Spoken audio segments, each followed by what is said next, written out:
சென்னையை ஒட்டியுள்ள படூர் ஊராட்சியில் ஓஎம்ஆர் சாலை மற்றும் புதிய புறவழி சாலையை இணைக்கும் முக்கிய பிரதான சாலை கடந்த பல மாதங்களாக சீரமைக்கப்படாமல் இருப்பதாக பொதுமக்கள் கடும் வேதனை தெரிவித்து வருகின்றனர். நாள் ஒன்றுக்கு 10,000க்கும் மேற்பட்ட மக்கள் பயன்படுத்தும் இந்த சாலையில் சீரமைப்பு பணிக்காக ஜல்லிக்கற்கள் கொட்டப்பட்ட நிலையில் பணிகள் முழுமையாக நிறுத்தப்பட்டுள்ளதாக குற்றச்சாட்டு எழுந்துள்ளது. இதனால் வாகனங்கள் செல்லும் போதெல்லாம் கடுமையான புழுதி பறந்து பள்ளி மாணவர்கள், முதியவர்கள் மற்றும் பொதுமக்கள் மூச்சுத்திணறல், ஆஸ்துமா உள்ளிட்ட உடல்நல பிரச்சினைகளால் பாதிக்கப்படுவதாக கூறப்படுகிறது. சாலையோரங்களில் உள்ள கடைகளிலும் தூசி படிந்து வியாபாரம் பாதிக்கப்பட்டுள்ளதாக வியாபாரிகள் வேதனை தெரிவிக்கின்றனர். பலமுறை ஊராட்சி நிர்வாகம் மற்றும் அதிகாரிகளிடம் புகார் அளித்தும் நடவடிக்கை எடுக்கப்படவில்லை என பொதுமக்கள் குற்றம் சாட்டுகின்றனர். உடனடியாக சாலையை சீரமைத்து மக்களின் அன்றாட அவதிக்கு முற்றுப்புள்ளி வைக்க வேண்டும் என்பதே அப்பகுதி மக்களின் ஒருமித்த கோரிக்கையாக உள்ளது. என்னப்பா இது இப்படியே இருந்ததுன்னா எவ்வளோ நாள் தான் ஆகுது? எதனா ஒரு முயற்சி பண்ணக்கூடாதா?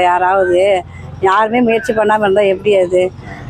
இது போல் தூசி படுது. நான் ஒரு டிஃபன் கடை வச்சு நான் பிழைக்கிறேன். எங்கள் வீட்டுக்காரர் வேறு இல்லை. நான் 2 பொட்டை பசங்களை வச்சுன்னுக்கிறேன். என்னோடய வருமானமே இந்த இட்லி கடை தான். என்னால் வர ஜனம் கூட வரமாட்டேன்றாங்க. தூசியெல்லாம் மேலே படுதாக்கா அப்படின்றாங்க. எனக்கு எவ்வளோ கஷ்டமாக இருக்குது தெரியுமா? 9 மாதம் ஆகுது ரோடு போட்டு இந்த ஜல்லி வச்சு யாரும் போடல. கேட்டாக்கா எந்த பதிலும் கிடையாது. அப்படியே பவுட்ரு ரோடு வண்டி எடுத்து போனால் பவுடராக கொட்டுது மூஞ்சில. இதனால மூக்கு பிரச்சனை வருது. சாலை நோண்டி ரோடு போகிறதுக்கு 5 மாதம் ஆகுது. 5 மாதம் ஆகும். அதுக்கப்புறம் எந்த நடவடிக்கை இல்லை. இந்த ஜல்லி கொட்டி இந்த குழந்தைங்க, ஸ்கூலுக்கு போகிற குழந்தைங்க, வயதான பெரியவங்க நிறைய பேர் செருப்பு இல்லாமல் நடக்கிறாங்க. அவங்க இதனால நிறைய பாதிக்கப்படுறாங்க. இங்கே இருக்கிற உணவு தொழில், இந்த டீ கடை, இந்த மாதிரி தொழில் பண்ணுறவங்க நிறைய பாதிக்கப்படுறாங்க.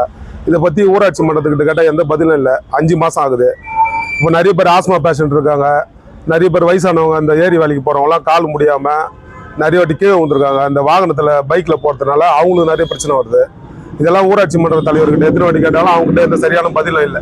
அந்த எம்சாண்ட், இது மழை கொட்டிக்கிறது. இந்த எம்சாண்டு வண்டிங்க போகும்போது பூதி நிறைய கிளம்புது. பின்னாடி ஓஎம்ஆர் ரோட்லேருந்து வாகனங்க நேராக வேகமாக திரும்ப போது இந்த பூதி கிளம்புது. இந்த பூதி கிளம்பும் போது நல்லா இருக்கிறவங்க கூட மூச்சு பிரச்சனையால பாதிக்கப்படுறாங்க. நிறைய